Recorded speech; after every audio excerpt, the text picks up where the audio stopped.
നല്ലൊരു ദിവസം ആശംസിച്ചുകൊണ്ട് മേരീസ് ലവ്ലി കിച്ചൻ്റെ പുതിയൊരു വീഡിയോയിലേക്ക് എല്ലാവർക്കും സ്വാഗതം. ഇന്ന് നമുക്ക് ബ്രേക്ക്ഫാസ്റ്റിന് തയ്യാറാക്കാൻ പറ്റുന്ന വളരെ ടേസ്റ്റി ആയിട്ടുള്ള ഹെൽത്തി ആയിട്ടുള്ള ഒരു ചട്നി തയ്യാറാക്കാം. ഗ്രീൻ ചട്നിയാണ് ഞാനിവിടെ തയ്യാറാക്കുന്നത്. ഇതിന് വേണ്ടിയിട്ട് ഒരു പാനിലേക്ക് 1 ടേബിൾ സ്പൂൺ വെളിച്ചെണ്ണ ഒഴിച്ച് കൊടുത്തിട്ടുണ്ട്. വെളിച്ചെണ്ണ ചൂടായി വരുമ്പോഴത്തേക്കും ഇതിലേക്ക് 1 ടേബിൾ സ്പൂൺ കടലപ്പരിപ്പ് ഇട്ട് കൊടുക്കാം. കടലപ്പരിപ്പ് നമുക്കൊന്ന് ഇതുപോലെ റോസ്റ്റ് ചെയ്തെടുക്കാം. ഒന്ന് ചെറുതായിട്ടൊന്ന് കളറ് മാറി വരുമ്പോഴത്തേക്കും ഇതിലേക്ക് നമുക്ക് സവാള ചേർത്ത് കൊടുക്കാം. ഒരു സവാള ഞാനിവിടെ ഇതുപോലെ സ്ക്വയറായിട്ടൊന്ന് കട്ട് ചെയ്തെടുത്താണ്. സവാള ഇട്ട് കൊടുത്തതിന് ശേഷം ഇതിലേക്ക് ഒരു ചെറിയ കഷ്ണം ഇഞ്ചി ഇതുപോലെ ചെറുതായിട്ടൊന്ന് മുറിച്ചിട്ട് കൊടുക്കാം. അതുപോലെ എരിവിന് ആവശ്യമായിട്ടുള്ള പച്ചമുളക് ചേർത്ത് കൊടുക്കാം. ഞാനിവിടെ 3 പച്ചമുളകാണ് ചേർത്തിട്ടുള്ളത്. ഇനി നമുക്ക് ഇതിലേക്ക് ചേർക്കാനായിട്ട് തേങ്ങയാണ്. ഞാൻ അല്പം തേങ്ങയും കൂടി ഇതിലേക്ക് ചേർക്കുന്നുണ്ട്.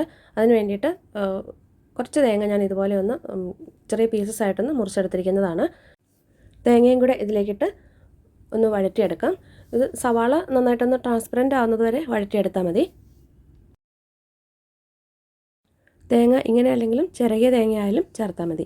ഇനി ഞാനിതിലേക്ക് ഒരല്പം പുളിയും കൂടി ചേർത്തിട്ടുണ്ട്. ചെറിയ കഷ്ണം പുളി ചേർത്തു. പിന്നെ ഒരു പിടി മല്ലിയിലയും കൂടെ ചേർത്തിട്ടുണ്ട്. മല്ലിയില ഇതുവരെ മുറിച്ചിട്ടൊന്നുമില്ല, ഇങ്ങനെ തന്നെ മുഴുവനായിട്ട് തന്നെയാണ് ചേർത്തിട്ടുള്ളത്. മല്ലിയില ഒന്ന് വഴറ്റിയെടുക്കാം. 2 മിനിറ്റൊക്കെ മതി. അപ്പോഴേക്കും മല്ലിയില നന്നായിട്ടൊന്ന് വഴന്ന് കിട്ടും. ഞാൻ ഈ സവാള ഇതിലേക്ക് ചേർത്തപ്പം അതിൻ്റെ കൂടെ 2 വെളുത്തുള്ളി എല്ലിയും കൂടി ചെറുതായിട്ട് മുറിച്ചിട്ട് ചേർത്തിട്ടുണ്ടായിരുന്നു. അത് ഞാൻ പറയാനായിട്ട് വിട്ടുപോയതാണ്. ഇപ്പോൾ നമ്മളിതെല്ലാം നന്നായിട്ടൊന്ന് വഴറ്റിയെടുത്തിട്ടുണ്ട്. മല്ലിയിലയും ഇത്രയൊക്കെ ഒന്ന് വഴന്ന് വന്നാൽ മതി. ഇനി നമുക്ക് ഇത് സ്റ്റവ് ഓഫ് ചെയ്തിട്ട് തണുക്കാനായിട്ട് മാറ്റി വയ്ക്കാം. തണുത്തതിന് ശേഷം നമുക്ക് മിക്സിയുടെ ജാറിലിട്ട് പാകത്തിന് വെള്ളവും കൂടി ഒഴിച്ച് ഉപ്പും ചേർത്ത് നന്നായിട്ടിത് അരച്ചെടുക്കാം. ഇപ്പോൾ നന്നായിട്ട് തണുത്ത് വന്നിട്ടുണ്ട്. മിക്സിയുടെ ജാറിലേക്ക് ഇട്ട് കൊടുക്കാം.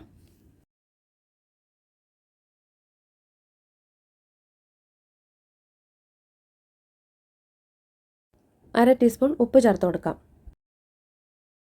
ഇനി ഇതിലേക്ക് പാകത്തിനുള്ള വെള്ളം ചേർത്ത് അരച്ചെടുക്കാം. വെള്ളം ഞാൻ തണുത്ത വെള്ളമല്ല, തിളപ്പിച്ച് അല്പം ചൂടാറിയ വെള്ളമാണ് ചേർക്കുന്നത്. ചട്നി ഞാനിവിടെ അരച്ചെടുത്തിട്ടുണ്ട്. അല്പം തിക്കായിട്ടാണ് അരച്ചിട്ടുള്ളത്. മിക്സിയുടെ ജാറിലേക്ക് ഒരല്പം വെള്ളം കൂടി ഒഴിച്ച് നമുക്ക് ആവശ്യമുള്ള ഒരു കൺസിസ്റ്റൻസിയിൽ ഇത് ആക്കിയെടുക്കാം. അല്പം വെള്ളം കൂടി ചേർത്ത് ഈ ഒരു പാകത്തിന് തയ്യാറാക്കി എടുത്തിട്ടുണ്ട്. നിങ്ങൾക്ക് തയ്യാറാക്കുമ്പോൾ ഈ ചട്നി ഇതിനേക്കാളും കുറച്ചും കൂടി അയവുള്ളതാകണമെന്നുണ്ടെങ്കിൽ അല്പം കൂടി വെള്ളം ഇതിലേക്ക് ചേർത്ത് കൊടുത്താൽ മതി. ഞാനിപ്പോൾ ഈ ഒരു പാകത്തിനാണ് തയ്യാറാക്കി എടുക്കുന്നത്.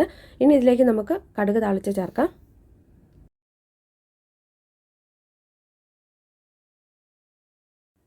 ചൂടായ തട്ടക്കയിലേക്ക് 1 ടേബിൾ സ്പൂൺ വെളിച്ചെണ്ണ ചേർത്ത് കൊടുത്തിട്ടുണ്ട്. ഇതിലേക്ക് 1 ടീസ്പൂൺ കടുകിട്ട് പൊട്ടി വരുമ്പോഴത്തേക്കും ഇതിലേക്ക് 1 ടീസ്പൂൺ ഉഴുന്നുപരിപ്പ് ചേർത്ത് കൊടുക്കാം. ഇതിലേക്ക് ഒരു വറ്റൽമുളക് മുറിച്ചതും കൂടി ചേർത്ത് നമുക്ക് ചട്നിയിലേക്ക് ചേർത്ത് കൊടുക്കാം. അപ്പോൾ നമ്മുടെ ചട്നി ഇവിടെ തയ്യാറായിട്ടുണ്ട്. നല്ല ടേസ്റ്റി ആയിട്ടുള്ളൊരു ചട്നിയാണ്. ദോശയ്ക്കായാലും ഇഡ്ഡലിക്കായാലും കൂടെ കഴിക്കാനായിട്ട് നല്ലൊരു കോമ്പിനേഷനാണ്. നിങ്ങൾ ഈ ചാനൽ ആദ്യമായിട്ട് കാണുന്നവരുണ്ടെങ്കിൽ ചാനലൊന്ന് സബ്സ്ക്രൈബ് ചെയ്ത് സപ്പോർട്ട് ചെയ്യാൻ മറക്കല്ലേ.